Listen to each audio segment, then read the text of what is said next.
మన భారతదేశానికే కాదు యావత్ ప్రపంచానికి నాయకుడిగా ఈరోజు ప్రపంచ చిత్రపటంలో భారతదేశ గౌరవాన్ని మరి ఇనుమడింపచేస్తూ దేశంలో గత 10 సంవత్సరాలుగా దేశం యొక్క ముఖ చిత్రాన్ని ఒక నీతివంతమైనటువంటి ప్రభుత్వము, ఒక సమర్థవంతమైనటువంటి ప్రభుత్వము, ఒక సుస్థిరమైనటువంటి ప్రభుత్వము, అభివృద్ధి లక్ష్యంగా పనిచేస్తున్నటువంటి ప్రభుత్వాన్ని పేద ప్రజల కోసం, బడుగు బలైన వర్గాల కోసం మరి పనిచేస్తున్నటువంటి ప్రభుత్వంగా పేరు తెచ్చుకొని ఈరోజు మూడోసారి రానున్నటువంటి పార్లమెంట్ ఎన్నికల్లో మరి ఈరోజు నరేంద్ర మోడీ గారు దేశ ప్రజల ఆశీస్సులు తీసుకోవడం కోసం రావడం జరిగింది.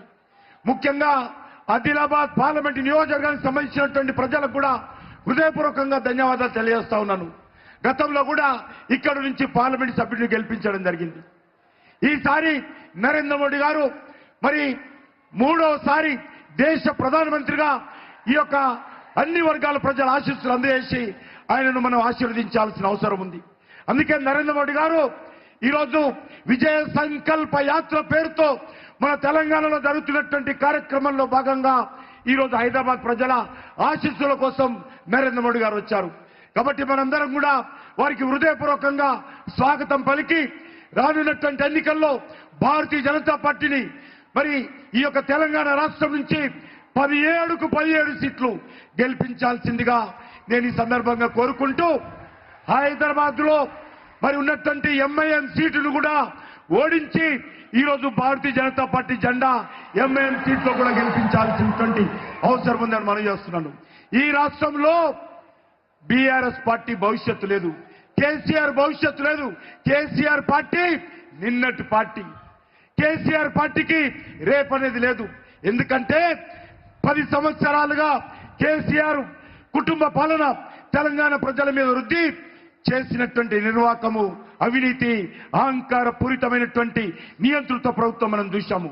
అందుకే ప్రజలు కేసీఆర్ పార్టీని తిరస్కరించారు. ఇక ఉన్నటువంటి కాంగ్రెస్ పార్టీ ఏదైతే అనేక రకాల హామీలు ఇచ్చి అధికారంలోకి వచ్చిందో కాంగ్రెస్ పార్టీ ఈ హామీలు అమలు చేసే పరిస్థితి లేదు. ఏ రకంగా ఈ రాష్ట్రంలో రైతులకు మేలు చేస్తారో, నిధులు ఏ రకంగా సమకూర్చుకుంటారో, మీరు 6 గ్యారెంటీలు ఏ రకంగా అమలు చేస్తారో కాంగ్రెస్ పార్టీ దగ్గర రోడ్ మ్యాప్ లేదు, ఒక కల్పన లేదు. కాంగ్రెస్ పార్టీ ఓటు బ్యాంక్ రాజకీయాలు తప్ప వచ్చే పార్లమెంట్ ఎన్నికలు దృష్టి పెట్టుకొని ప్రజలను మభ్యపెట్టేటువంటి ప్రయత్నం చేస్తుంది తప్ప కాంగ్రెస్ పార్టీ దగ్గర ఏ రకమైనటువంటి ఎజెండా లేదు. ఎన్నికలకు ముందు గ్యారెంటీలు ఇచ్చారు. రైతులకు రైతు బంధు పెంచుతాము, రైతులకు సంబంధించి అన్ని రకాలుగా ఆదుకుంటామని చెప్పారు. నిరుద్యోగ భృతి ఇస్తామని చెప్పారు. మహిళలకు 2500 రూపాయలు నెలకి ఇస్తామని చెప్పారు. కానీ మనం చేస్తున్నాను ఏది కూడా కాంగ్రెస్ పార్టీ చేయదు. ఈ తెలంగాణ బాగుపడాలంటే, తెలంగాణ మరింతగా ఒక భవ్యమైనటువంటి తెలంగాణగా నిర్మాణం జరగాలంటే వచ్చేటువంటి పార్లమెంట్ ఎన్నికల్లో నరేంద్ర మోడీ గారి నేతృత్వంలో అద్భుతమైనటువంటి మెజార్టీ తెలంగాణలో రావాలి.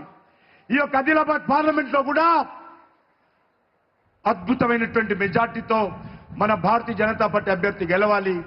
అందుకే మీ అందరినీ కోరుతూ ఈ యొక్క కార్యక్రమంలో పాల్గొంటున్నటువంటి మీ అందరికీ ధన్యవాదాలు తెలియజేస్తూ సెలవు తీసుకుంటున్నాను. ఇప్పుడు మన ప్రియతమ ప్రధానమంత్రి నరేంద్ర మోడీ గారు మన ఉద్దేశించి ప్రసంగిస్తారు.